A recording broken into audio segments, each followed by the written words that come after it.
India हर पल, मैं हूं आपके साथ रेखा मिश्रा। बात करेंगे झारखंड के गोमिया विधानसभा की। दरअसल गोमिया में उपचुनाव की सरगर्मी बढ़ गई है। अब आप सोच रहे होंगे कि आखिर ऐसा क्या हुआ जिससे गोमिया में उपचुनाव की सरगर्मी बढ़ गई है। दरअसल यहाँ के जो विधायक हैं और वर्तमान में जो मंत्री हैं, यानी कि हेमंत सरकार के मंत्री योगेंद्र प्रसाद के खिलाफ लाभ के मामले को लेकर के हाईकोर्ट में नोटिस जारी किया गया था और इस मामले पर कोर्ट ने संज्ञान लिया है, जिसके बाद अब चर्चा इस बात की है कि योगेंद्र प्रसाद की विधायकी जा सकती है। अगर इनकी विधायकी जाती है तो गोमिया में उपचुनाव होंगे और अगर गोमिया में उपचुनाव होते हैं तो जेएलकेएम ने पूरी ताकत लगा दी है।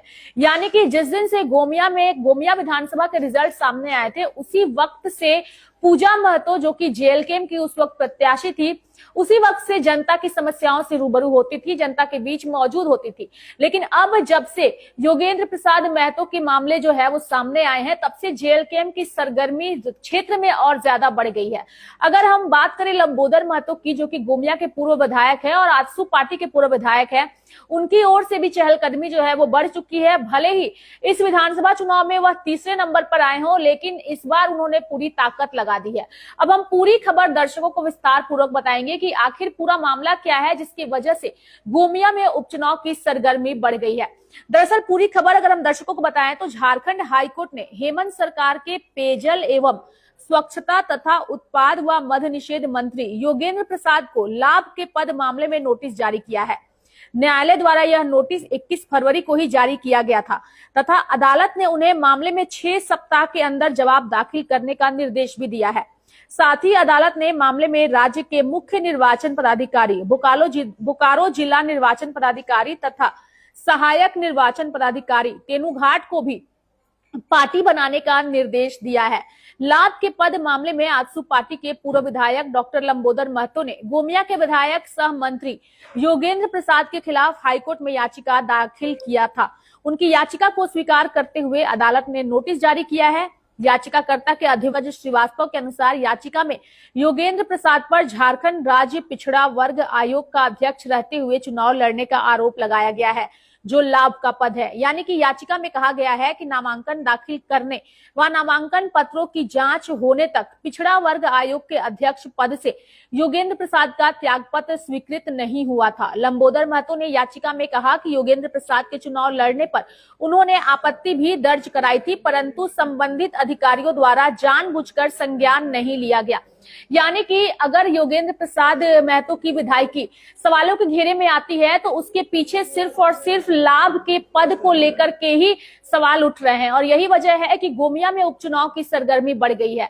अब अगर हम गोमिया विधानसभा की बात करें तो पिछली बार इस सीट से आजसू पार्टी ने जीत हासिल की थी, यानी कि लंबोदर महतो ने जब से विधायक वो बने थे, वो विधानसभा के बाहर अक्सर ही 1932 खतियान का जिक्र करते नजर आते थे। उनके हाथों में एक तख्ती होती थी जिस पर लिखा होता था कि 1932 खतियान राज्य सरकार लागू करे।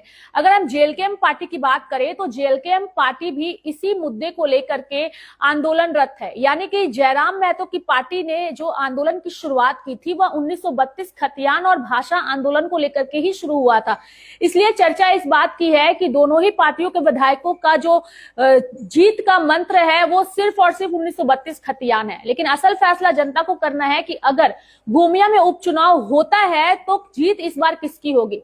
पिछली बार की अगर बात करें, यानी कि इस बार के विधानसभा चुनाव में तो पहले नंबर पर जेएमएम पार्टी थी, दूसरे नंबर पर जेएलकेएम थी और तीसरे नंबर पर आजसू पार्टी थी, जो आजसू पार्टी जिसका जनाधार राज्य में सत्ता बनाने में महत्वपूर्ण भूमिका निभाता है। लेकिन इस बार आजसू पार्टी का एक तरीके से अस्तित्व खत्म है। सिर्फ एक सीट मांडू की अगर हम बात करें तो वहां आजसू पार्टी ने अपना खाता खोला है। अब अगर उपचुनाव होते हैं और उपचुनाव में आजसू पार्टी अपनी दावेदारी अच्छी पेश करती है तो उनके लिए भी एक अच्छी शुरुआत होगी। लेकिन चर्चा इस बात की है कि जयराम महतो जिस तरीके से सदन के अंदर, सदन के बाहर और जनता के बीच मुखर हो रहे हैं, उससे उनकी लोकप्रियता और पार्टी की लोकप्रियता काफी ज्यादा बढ़ गई है। और सबसे बड़ी बात है कि गोमिया में पूजा महतो चुनाव हारने के बाद वो शांत नहीं रही। चुनाव हारने के बाद भी वो लगातार जनता के बीच नजर आई। कभी वो जनता दरबार लगाती नजर आई तो कभी डीसी, एसपी, कलेक्टर सभी से फोन पर बात करती नजर आई, लोगों की समस्याएं सुलझाती नजर आई, तो कभी स्वच्छता अभियान के तहत झाड़ू लेकर सड़कों पर झाड़ू लगाते भी नजर आए, यानी कि जनता के बीच काफी एक्टिव हैं। और जब से योगेंद्र प्रसाद महतो को हाईकोर्ट की